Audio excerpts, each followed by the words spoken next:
to it. But if you look at how it's put together, you flip the rear body off, and then the engine is so accessible. It does, it's understandable as to why it's possible to get a sport like that.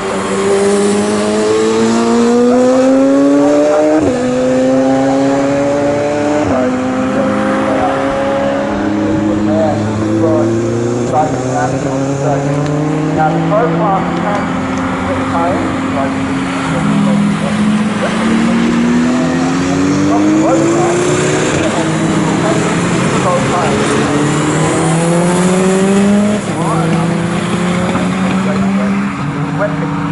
so the real question will be, is there any ambiguity as to which tyre to be on under these conditions?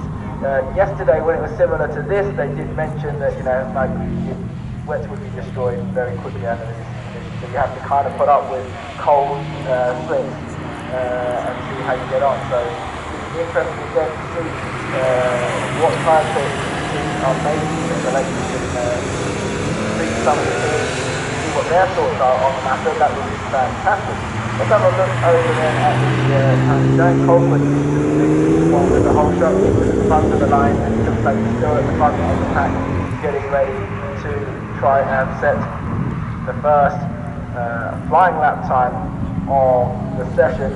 Coming around corner and corner now, the right-hander that feels like it takes forever and ever and ever, and all of a sudden he actually creeps up with it really quickly, and he's trying to slow the car down while he's trying to get himself off the line.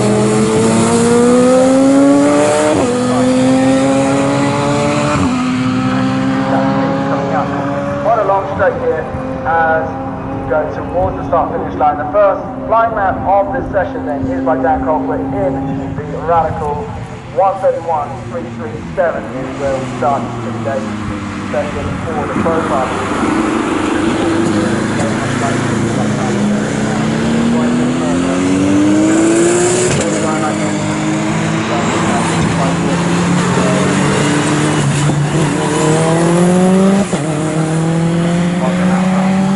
Crossing the line, he's got 1:42 as an opening lap.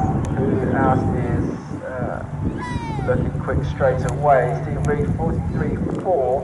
So most of these pro class guys choosing to take a little bit steady on the opening lap. Apart from Dan Colquitt, having to try and push as hard as possible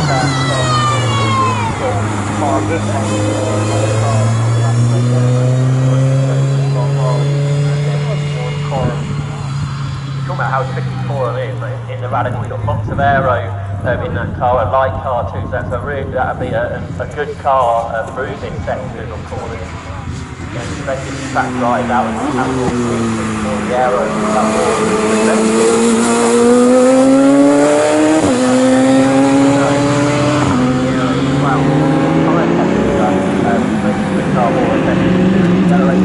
the line, and we'll increase that time to 29.4, so that's where car 3 the most built Radical Sports, over 1,000 of these now have been in production and are on track racing down the road and cars and Radical. Yeah, it's interesting you say about Tyson, because Dan saying yesterday when we were chatting about how no matter how hard it's working, it's just to come up. So one of the things that especially the fact that we've got quite a lightweight car, it's hard to get like to have. He has said that that's the one thing that's the hardest thing to manage in that car. Absolutely, like you say, much lighter than all the other cars, a totally different philosophy to all its competitors. And as you say, the weight therefore makes it difficult. Of course, Pirelli, everybody on the circuit, very much similar Pirelli, therefore the big heavy cars much easier to generate that temperature than the Radicals, so therefore he has to put the energy into the tyres by using the aero around the corners and trying to carry as much speed.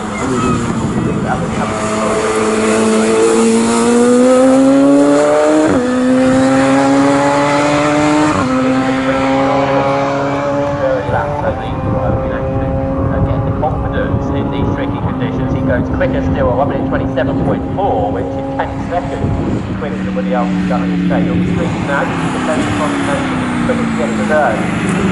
And on the Clayton, almost like beyond the 6 tyres that you talk about, but the temperature of Italy, very difficult indeed. An unrestricted GT3 car, so producing something in the region of 700 brake horsepower. Awesome efficiency here in time attack. Some of the smaller circuits are having cars, anywhere else.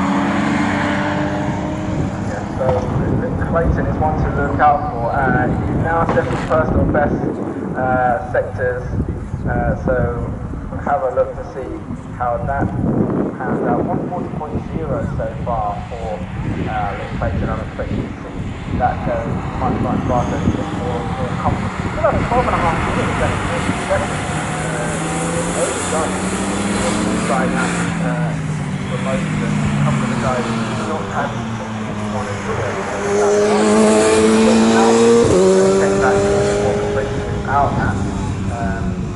Robert Oldham is driving James Allen's car in this session and then in the qualifying session in the afternoon, where James is driving it in the remaining sessions. Just to be a little bit confusing. Dan Spooner has been out and come back in as well without having completed a flying lap by the looks of it. Rob Oldham back out in the SCC Focus.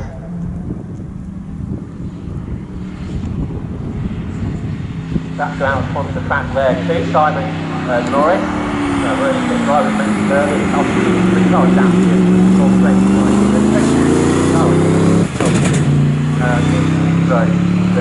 today, but driver down well. I suspect it's going to be one for one over the course of today here in the fourth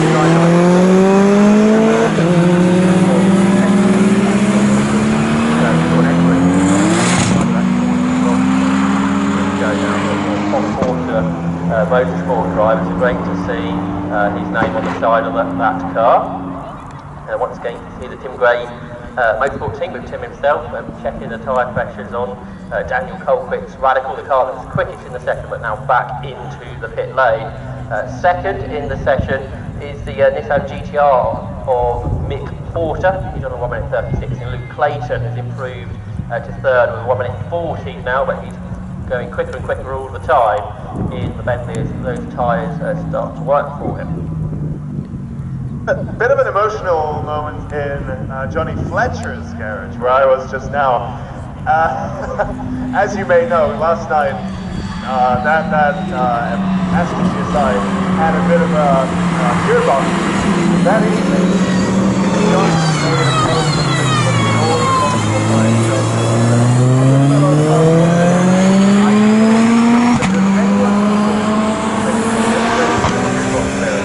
which is something that we've all been through. And you know, there's James Dover's car, which had gearbox troubles, and Johnny Fletcher's car, which had gearbox troubles. That's kind of... yeah, like the right got one. But,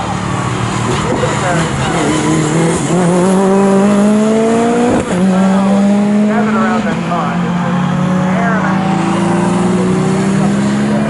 switched on, and the front turned. Puts it into second, and the front wheel turns, third, fourth, fifth. And the gears are working. So what that means is they now have to put everything back together, and then Johnny Fletcher's back. That's good, right? Yeah, fantastic. Thanks for that. There we go. It's just a shame, you know, it kind of just happened so spontaneously, because it was such a cinematic moment, because everyone was just gathered there, and, you know, almost lighting their fingernails to see whether this is going to work, and it did. So there we go, we've got him back. Great stuff. Johnny Fletcher, the 64 car will be running in the club session, hopefully in the next set of sessions in the practice. Meanwhile, we've got Simon Norris at the fastest.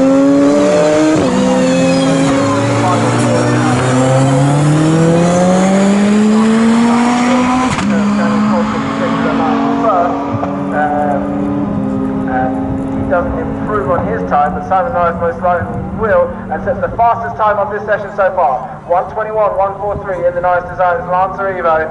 21, 1:43 for the fastest time so far, pushing Daniel Colquitt's time of 27.4 down to second fastest. Steve Reed is on a 131.9 with Porsche 32.2.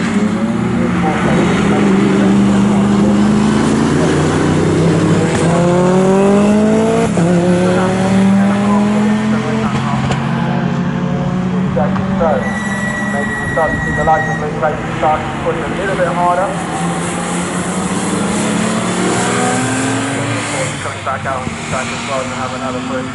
GT3 looking keen to have another go. And Dan Spooner comes out of the pits as well. Have they got their issues sorted out? Luke Clayton has set a personal best of a 38.299 so far. Still some 17 seconds behind Simon Norris, so still taking it steady as of yet. He has been finally he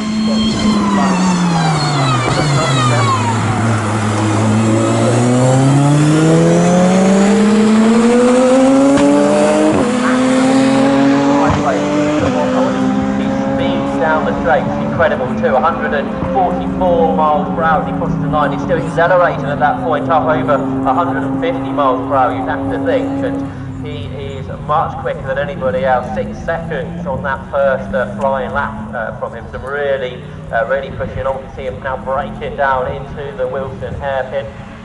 He turns it through there. He flips left through the Chapel turn. Then you can get the power down, accelerate down the next straight. Six target picks up speed. Relatively fantastic start.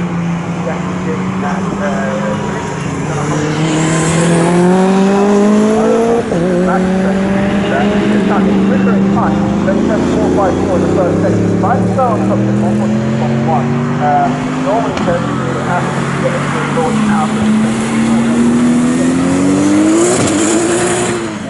time to accelerate. It doesn't tend to happen a little bit. Could you make further, make the way down that further? Anyway, we'll have a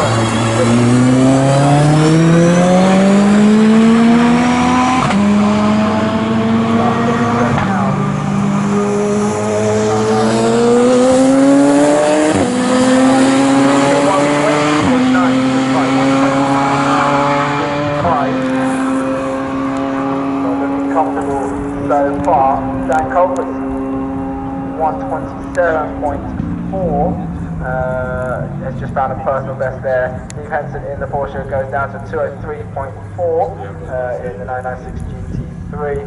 But so far this session, with just over 5.5 minutes left to go, it's all about Simon Norris in the Norris Designs Lancer Evo. For those of you who are watching on the stream and thinking that's a bit weird, no, it is supposed to be looking like it is. It is a slightly shortened car. So you're used to seeing a longer four-wheel drive Evo 9, that's why it is being cut to be a little bit shorter. This is built to be a bit of a drag.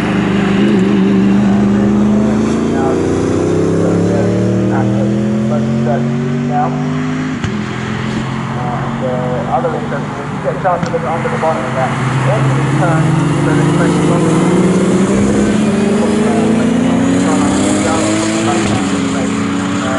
So at the entry point in the opposite direction from what you normally see on that nice giant car.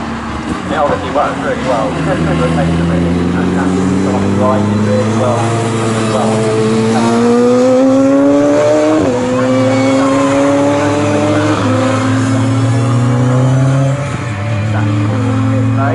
Danny Colquitt in and he carries on, he goes up across the line, he gets closer to Norris's best, so 125.5 for Colquitt, so he is improving. You can see him on the screens now in the Radical SR3, he turns his way through Richie's corner, double apex, really far right hander that starts the lap here at Snetterton. Then breaks down into the Wilson hairpin where the Nissan GTR already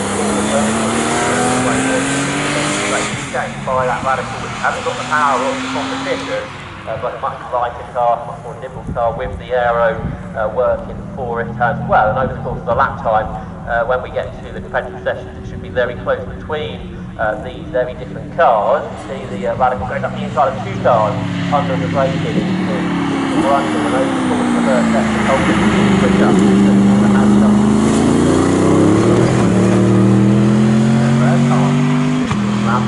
Second, sector.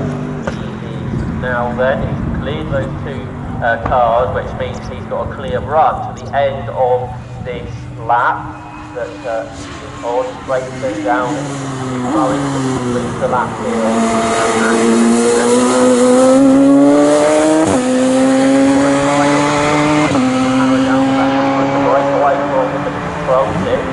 gathering up across the line.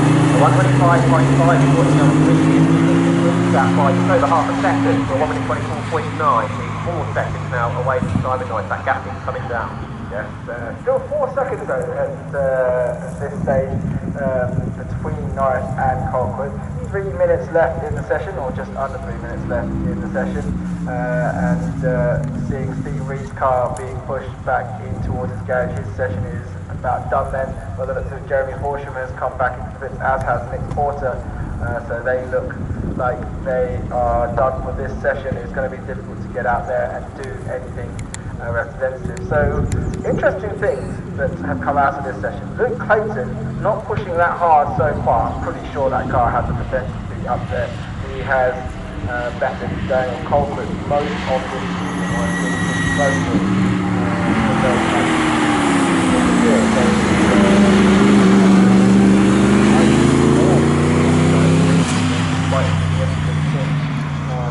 Secondly, downstream and not able to set a flying lap as with Rob Ullman and James Allen's car. So, what